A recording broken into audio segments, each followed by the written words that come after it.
মামা আমি রেডি হয়ে আছি, তুমি এখন রেডি হওনি? আরেকটা রেডি হয় না, কতক্ষণ লাগছে? দাঁড়া ডোডো, এত তাড়াহুড়ো করিস না, একটু আমায় সময় দে, আমি রেডি হয়ে নিই। ঠাম্মু রেডি হয়ে তাড়াতাড়ি যাও, কোকো আমাদের সঙ্গে যাবে না?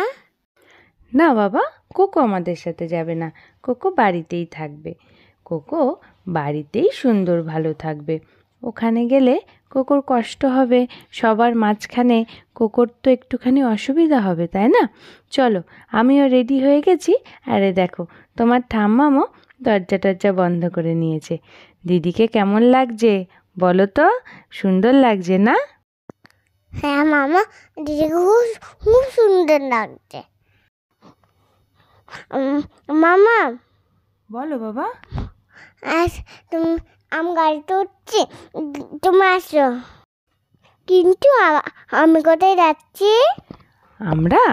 আমরা দূরে ঘুরতে যাচ্ছি। চলো, তুমি দেখতে থাকো।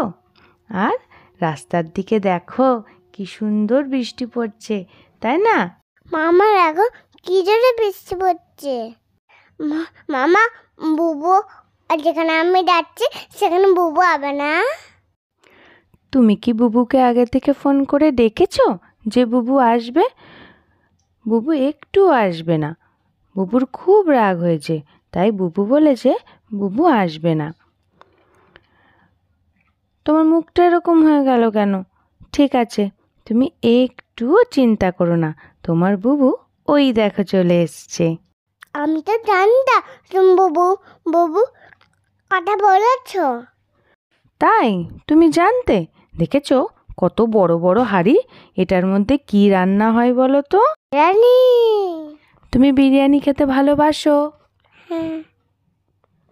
তো আমরা চলে এসেছি মধ্যমগ্রামের ডিবাপিতে বিরিয়ানি খেতে, সেই অত দূর থেকে। দেখেছো চিকেন চাপের লেগ পিসগুলো, ইয়াম্মি। চলো আমরা ভেতরে গিয়ে বিরিয়ানি অর্ডার করে দিই। কি সুন্দর বিরিয়ানি মাটনের পিসটা, তুমি একবার খাবে, টেস্ট করবে? মামা মামার খিদে পেয়েছে, তাড়াতাড়ি দাও। কি দারুণ একটু দিদিকে দাও। এই তো দিদিকেও দিয়েছি, আর একটু আমিও খাচ্ছি। কই, আমাকে খাওয়ার জন্য তো বললে না? আমার কিন্তু খুব দুঃখ হয়েছে। ও মা, আমি দুঃখ পাই না। না না বাবা, আমি একটুও দুঃখ পাইনি, আমি তো মজা করছিলাম। চলো আমরা এখন খাওয়া দাওয়া কমপ্লিট করে এখান থেকে যাব বাঁশবেড়িয়ার হংসেশ্বরী কালী মন্দির। যাওয়ার সময় আকাশটা দেখেছো? মেঘে আর সুন্দর স্বচ্ছ নীল আকাশের কি সুন্দর দৃশ্যটা, আকাশটা বেশ ভালো দেখতে না? দেখো আমরা পৌঁছেও গেছি হংসেশ্বরী কালী মন্দির। তুমি কোনো দিন দেখোনি তো? দেখো, খুব ভালো লাগবে। তাড়াতাড়ি চলো, তুমি দেরি করছো না? দাঁড়া দাঁড়া, যাচ্ছি, একা একা কি হেঁটে যাচ্ছিস? সোনা ঠাম্মামের হাতটা ধর। দেখেছিস, সোনা ঠাম্মামের হাতটাও ধরবি না? আচ্ছা দাদানের হাতটা তো ধর। দেখ এখানে সব পুজোর জিনিস বিক্রি হচ্ছে, দেখেছিস? আমরা কিন্তু পুজো দেব না।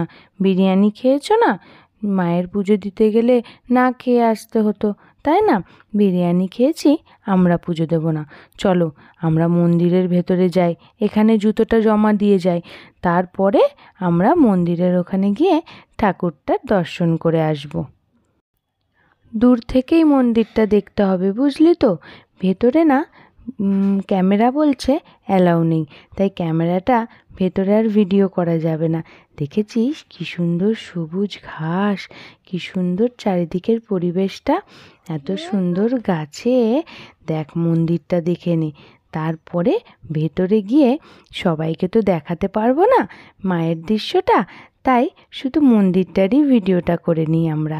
হ্যাঁ মামা, মন্দিরের পূজা তুলা আমার ছবিটা দিয়ে তুলে না। ঠিক আছে, মন্দিরের ছবিটা তোলা হয়ে গেলে তোমাকেও কতগুলো ছবি তুলে দেবো, ঠিক আছে? চলো এবার বাড়ি যেতে হবে তো নাকি? কোকো দাদা আছে না বাড়িতে একা একা? কোকো দাদা বাড়িতে হ্যাঁ আচ্ছা তাড়াতাড়ি চলো, তার জন্য খুব আমার মন খারাপ করছিল। তাই এই তো চলে এসেছি, দেখেছ কোকো দাদা আমাদের দেখে কত খুশি হয়েছে। আচ্ছা তোমাদের কেমন লাগছে আমাদের এই মা ছেলের কথোপকথন অবশ্যই কিন্তু কমেন্ট করে জানিও। আর আজকের ব্লগটা কেমন লাগলো সেটাও কমেন্ট করে দিও। আর অবশ্যই লাইক শেয়ার আর সাবস্ক্রাইব করে দিও। বাই।